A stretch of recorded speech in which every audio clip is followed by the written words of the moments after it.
On January 1st, 2013, Sample purchased property composed of land, building, equipment, and furniture and fixtures.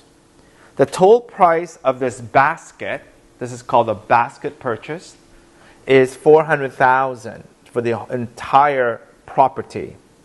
The vendor agreed to the following payment schedule. So they bought land, building, equipment, furniture and fixtures, all for $400,000, and the payment goes as follows. They issued 100,000 common shares at $2 per share. That's the market price. They also signed a 5-year, 100,000 notes payable with a stated rate of 6% due 5 years from the date, but the market rate is 7%. So this is an example of a note issued at a discount. Okay, why is it a discount? Because they were issuing a note at 100,000 at the stated rate, which is the rate in which the note is paid, the interest paid is 6%, but the market rate is actually 7%. So we've got to take a look at using present value techniques to determine the fair value of this note. Then it says the balance of the price, purchase price of 100,000 is due 30 days from the date of purchase. So the date of purchase was January 1st. 2% discount is provided if the buyer pays the invoice within 10 days. Now, unfortunately, it says cash was deposited on January 12th, 2013, which is well above the 10-day period because they bought it on January 1st, and of course, they missed the discount. Now, our standards requires us to record the price, the purchase price of a capital asset, in this case the property, at the lowest possible price, which means that we've got to incorporate net of discount in calculating the fair value of the price that we paid for the property. So we have to be able to deal with that discount's loss, and we're going to have to expense it in the income statement as the other videos have shown you. Now, in addition, Sample incurred the following expenditures. So here, what we've got to decide of all of these charges that we paid in addition to the $400,000, how much of this goes with the capital asset as an addition to the capital asset, and how much of it is expensed because it doesn't add future economic benefit. So let's look at the first one. The first one is $50,000 sales tax. Because sales tax is a refundable tax, it means that when Sample Company pays the tax, it's going to recover it from the government because they're not the final end consumer. So in this case, that $50,000 sales tax is going to be recorded as sales tax receivable or GST receivable or HST receivable because it's going to be recovered by the government. Okay? Because we're not the end consumer, because we're going to use the asset to help generate revenue, which we're going to charge tax on. Now, the $3,000 registration is only for the land and building, so we're going to have to allocate that $3,000 to the cost of the land and building. The $8,000 legal fees, because it's related to the entire purchase, we're going to have to add it to the $400,000 to allocate to the various purchased. The $2,000 regular, well, that one is just a cleaning to the building that was left by the seller. That's not going to add value to the building. We're just cleaning it up, so that $2,000 should be expensed. The $14,000 was an extraordinary repair to the equipment. The word extraordinary means that it was necessary to get to the intent for the equipment to be useful, and that extraordinary repair increased the useful life of by 3 years. So therefore, that should be capitalized only to the equipment.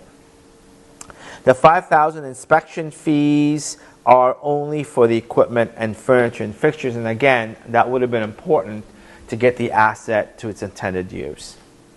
So the key is that we've got a group of expenditures that we need to figure out how much of it should go to the balance sheet as part of the cost of the asset, how much of it should be expensed, and for those items that are recorded as part of the balance sheet, part of the cost of the asset, how do we split it between each of the components of the property? Now, we are given the appraisal value at the time of purchase, and we're going to use this to prorate the acquisition cost. So why don't we first start with the analyzing the consideration paid.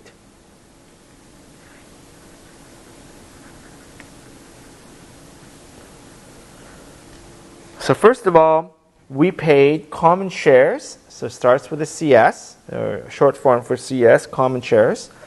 We issued 100,000 times $2 per share. That's 200,000. Notes payable. Okay, so because of the fact that the notes payable is the stated rate is 6%, we're going to present value the principal times time value in money. We're going to multiply that by n equals 5. We're going to look for present value factor, and I equals 7%, which is the market rate. That should give us a present value factor of 0.7130. That gives us 71,300. Plus the interest is 100,000 times the stated rate of 6%. So it's 6,000 annual interest payment. And now we're going to multiply this by the present value of an annuity factor of n equals 5, I equals 7%. That should give us 4.1002 is 24,601.20. So the sum of all that is 95,901.20. So basically the note had a fair value of 100,000 because the market rate is higher than the stated rate. To make our note attractive, to the seller, because that's part of our consideration, we had to discount, right? So that discounted value, the fair value of this note, is actually 95,901.20. And of course, we have an invoice for the remaining. And the remaining would have been 400,000 minus 200,000 common shares minus the 100,000 fair value of the note. So we know that this is 100,000. And remember, we got to record at the lowest possible price, which means that we're going to record at 98% to 98,000 to give us a total consideration of 393,901.20.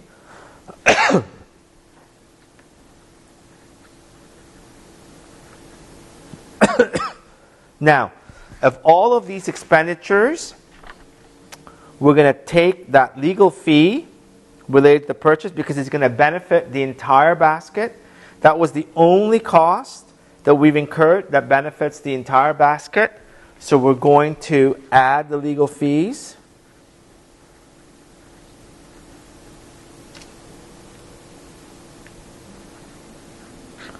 To come up with the amount that we need to allocate to land, building, furniture, and fixtures.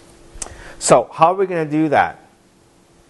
First, let's take a look at the fair value. So we've got land, building,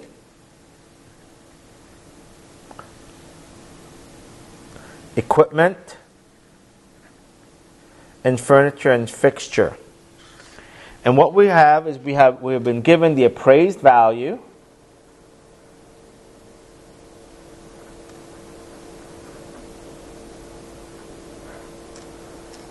The appraised value is 170, 227,500, 100,000, and 52,500. We're going to use the relative values. We're going to determine the percentage of the relative fair value. So we're going to take 170 divided by 550. So this is the appraised value in percentage. So this is 30.31%. This is 41.36%, 18.18%, and 9.55%. Altogether, this is 100%. All I've done is I want to take the relative values within the basket.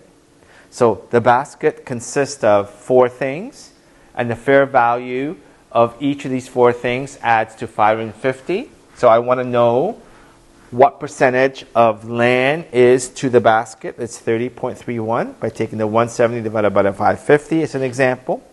Now I'm going to take the total consideration,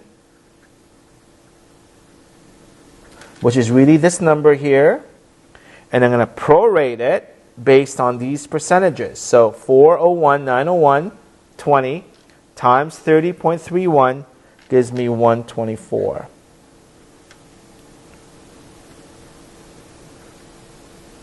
And this one is 166, 240, 95. This is 73, 072, 95. This is 38, 363, 30.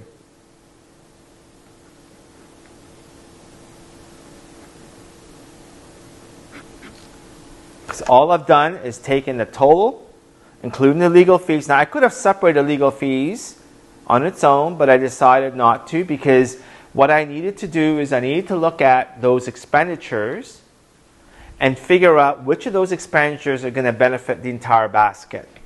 And the only one that really benefits the entire basket is the legal fees, because you needed the legal fees to execute the DL. Now, if I look at the next one, it says registration for the land and building. Well, registration, that was $3,000. That only benefits the land and building. So I'm going to use the relative fair values only for the land and building. So we know that the appraised value for land and building, so let me just separate this out. So the appraised value is 170 and 227,500. So this is 397,500.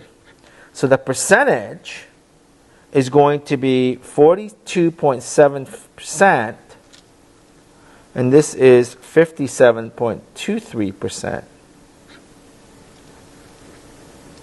So I'm going to use the relative values of the percentage only for the land and building, because the registration only related to the land and building. So in this case, it's 1283.02 and 1716.98. So this 3,000 gets allocated based on the relative values of land and building. Now, what about the 2,000 cleaning fees? That one we're going to expense. What about the extraordinary repair to the equipment? That one's going to be added only to the equipment, because it only benefits not the entire basket, but only for the equipment. And what about the inspection for the $5,000 inspection for the furniture and fixtures and equipment? The same idea. So now I'm going to put down here for equipment, so the appraised value, so it starts with the AV, short form AV, and I got equipment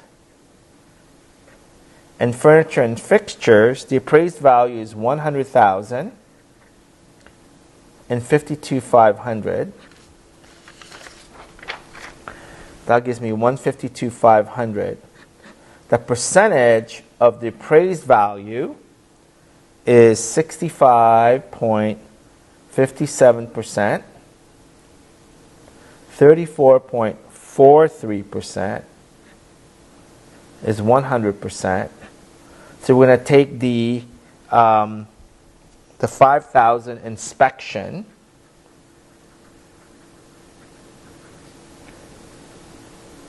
We're going to take the 5,000 and split it, right? 5,000 times 65 is 327,869. And this is 1,721.31. Okay, so that should add up to 5,000. So here's the bottom line, because the first part asks us to do a journal entry. So what I'm going to do is I'm going to summarize this chart along with this chart down here. So we've got equipment. So we've got land. Let's start with land. We got building, equipment, furniture, and fixtures. So we know that the total consideration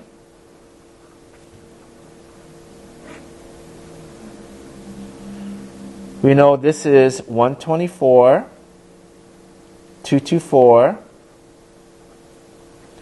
Building is 166,240. 73,072.95.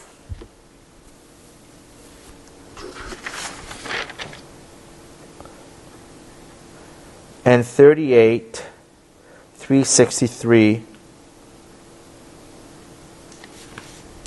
38,363.30. This should add to 401,901.20. Then we had registration. Registration, we know that it only was for land and building.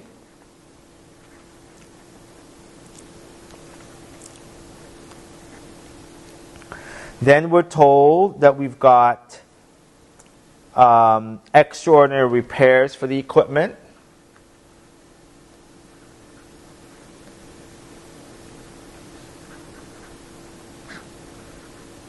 Extraordinary repair was only for the equipment, so we're going to add that to the equipment. That was for 14,000.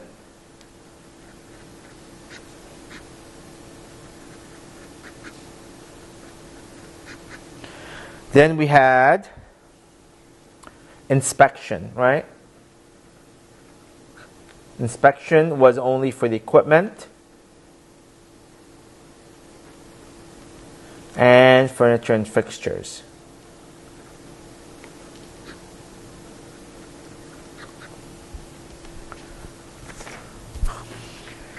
Okay, so if we add them up, we get 125, 507, 03. Building, what should be 167, 957, 93. Equipment should be 73,000 plus 14 plus 3. That should give us 90,000. 351, 63. And furniture and fixture should be 38 plus 1,000 is 40,000. 084.61. The total should be 423, 901.20. Now, the 2,000 we know we need to expense, and the 50,000 is actually the income tax, right? So why don't we do the journal entry? So first, let me credit the common shares, right? So what don't I do? Why don't I debit land first? 125, 507.03. On a debit building, 167,957.93. Equipment is 90,351.63. Furniture and fixture is going to be 40,084.61. Now remember, we had to clean, right? Cleaning fees is an expense. 2,000 because we had to clean it. And remember, we had sales tax receivable, right? Because remember, there was a sales tax that was paid, and because sales tax paid on equipment is a recoverable tax, let's assume it's HST, we recover that because we're not the end consumer. Although we use the equipment or the property, we use it to generate revenue, and we're not the final consumer, so that's why we don't pay the tax. Okay? That's sales tax. Now, remember we had a discount, didn't we? So when we first calculated this, we incorporated only 98%. The 2,000 is a discounts loss, which we're going to expense. So discounts loss is the 2,000, which is the 2% times the 100,000. So these are my debits. Now what are my credits? So these are my debits. It's a big entry. My credit's going to be, first I'm going to credit common shares. We know that that was 200,000. We did calculate that, didn't we? Then we had a notes payable, and we discounted that notes payable to 95,901.20. Now we're going to credit cash. We know that we paid 100,000 for the invoice plus the sales tax, so let's call it HST, plus, if you look back at the question, we had a registration of 3,000 plus the legal fees of 8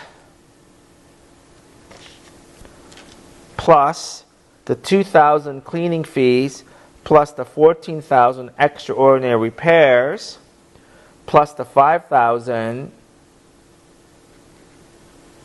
inspection cost. That should give us 182,000. So if you balance this, the total debit and the total credit should balance. And that is your general journal entry.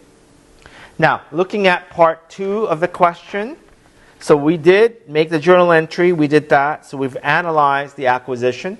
So this is an example of a basket purchase. So there's a couple of learning objectives here. The first learning objective is the fact that we need to analyze the consideration paid. In this case, the consideration paid included 2 important learning objectives. The first one is the fact that the note that was issued to the seller had to be discounted. Why? Because the note only pays 6% interest, but the market pays actually is 7%. So we have to fair value the note to determine the price that we paid. So obviously we paid less because the market is higher than what we're paying. So that's where we had to discount the note. The second learning objective under the consideration paid is the fact that we missed the discount. The discount was only, 2% was only if we paid in 10 days. We didn't. So we have what we call a discounts loss, and that has to be recorded as an expense.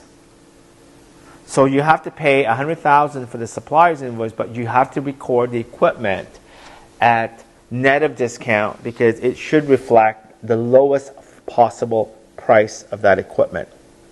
So that's the first part of the learning objective. The second part is the fact that we have a basket purchase. we paid $400,000, we have to split it between what the component of each basket. Now, why do we do that? So under GAAP, we have to record each component of the property under each separate category. It's required. And furthermore, you'll see that land is something that we don't amortize or depreciate, but building we do, equipment we do, and furniture, fixtures we do, and the amortization may be different for each one of these types of assets. So that's the reason why we have to split the basket purchase. The second learning objective under the what did we buy is we have a whole bunch of these expenditures, and we have to decide how much of these expenditures, which of these expenditures are going to benefit the basket. It should be capitalized as an asset, which ones should be expensed. So we know that cleaning, regular cleaning fees should be expensed because it doesn't add to the value of the building. The extraordinary repairs, the word extraordinary means it is more than the normal repairs of the equipment, the normal general repairs and maintenance of the equipment. That has to be capitalized to the cost of the equipment. And given the fact that it did increase the useful life, means that we need to capitalize that to the equipment. And of course, you'll see that we had to analyze it, how much of these belong to which component of the basket. Now, the second part of the question takes us through the amortization. It says the building has a useful life of 20 years, residual value 30, and we're asked to record the amortization expense for 2014, using double declining balance method. So we're going to calculate that. So for the building, so let's look at part 2 of the question.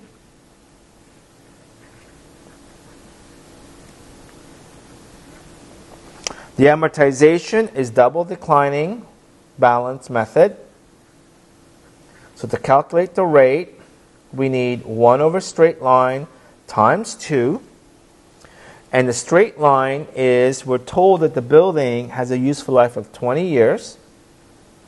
Means that we're going to amortize it 10%. Okay, so for the building, our net book value of the building at the time 0, we know that the building was $167,957.93. So for 2013, remember we bought it on January 1st, so we have a 12-month period. The depreciation expense is $167,957.93 times 10%, gives us $16,795.79. The cumulative is the same. Net book value will be less.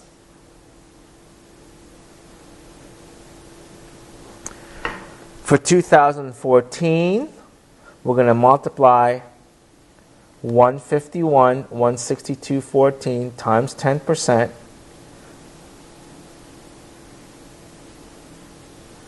The accum will be the sum of these two. And net book value will be less, right? So 151,162 minus 15,000 is 136,045.92. 2015, same calculation. We're going to take 136,045.92 times 10%.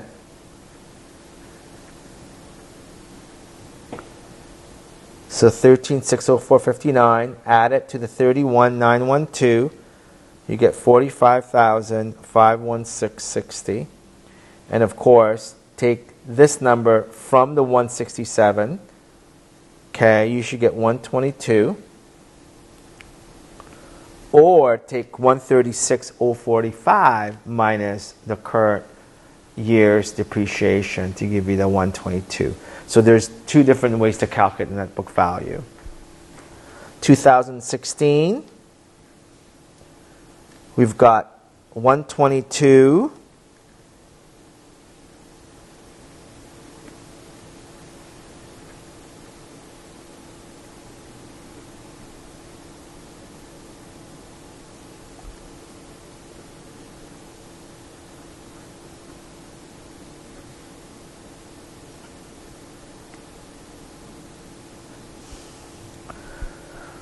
So keep on doing this until you get to, obviously,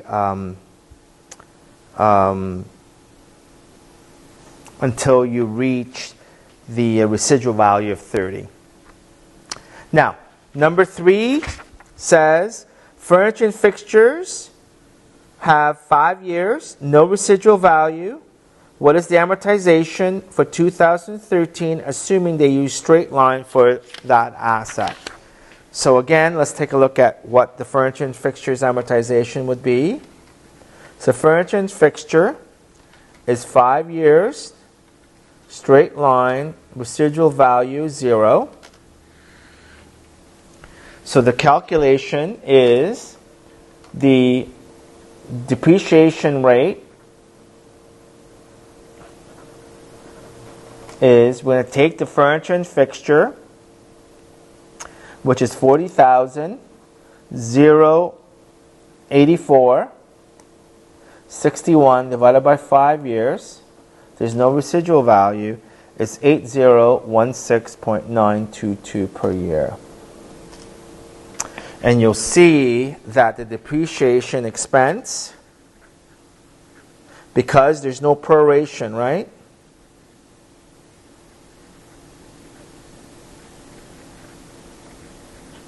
It's going to be the same each year.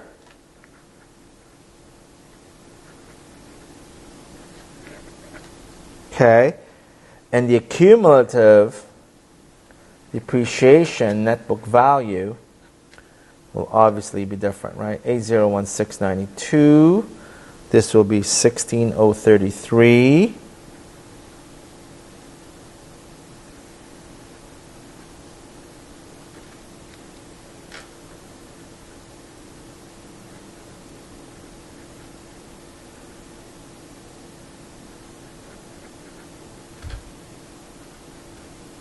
And net book value, this will be 32.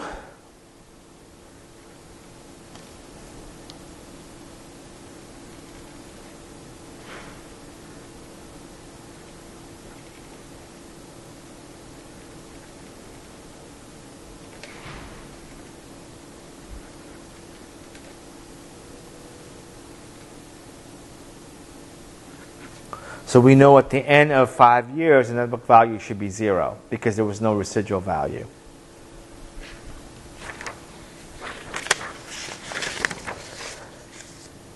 Now, the next part of the question, it says, the equipment has expected to last for 7 years with 3,000 residual value.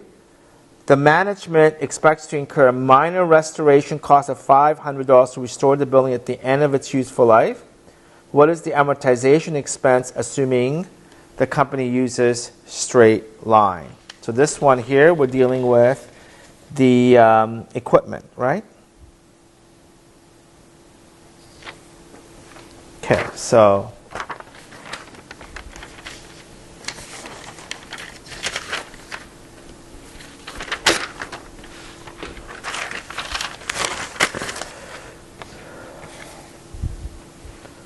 the equipment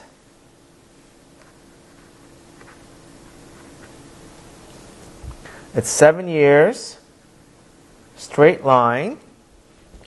The residual value is 3,000, and there's a minor restoration of 500.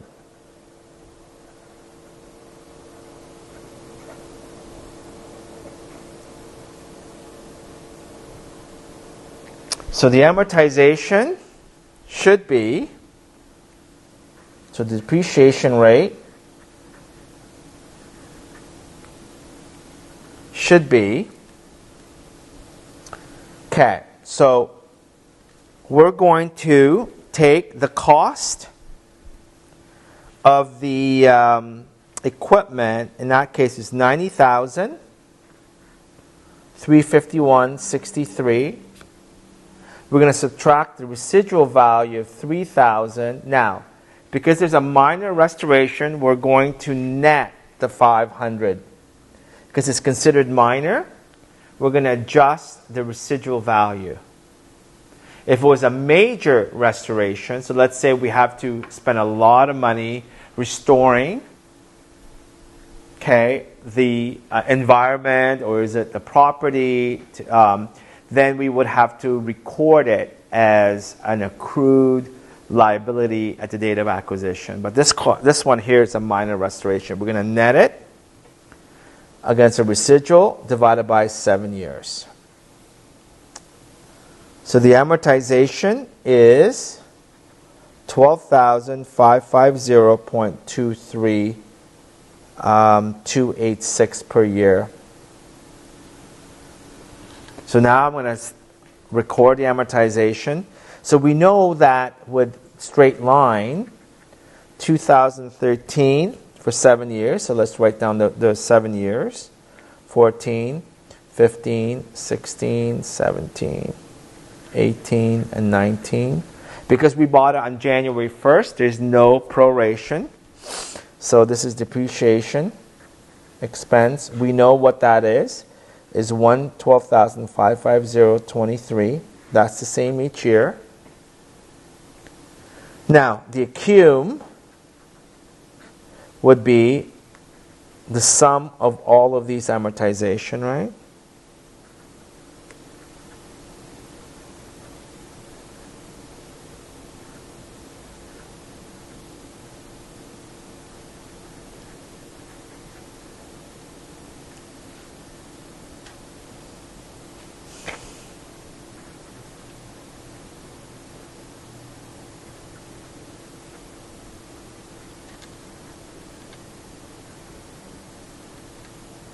And the net book value, first of all, we had $90,351.63.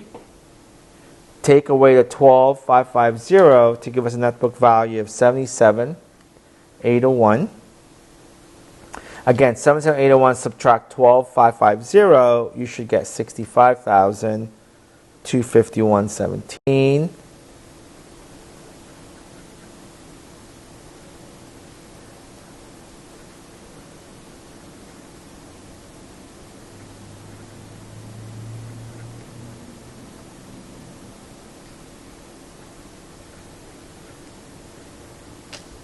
And you notice the net book value at the end of its useful life is $2,500, which is essentially the residual value less the minor restoration cost.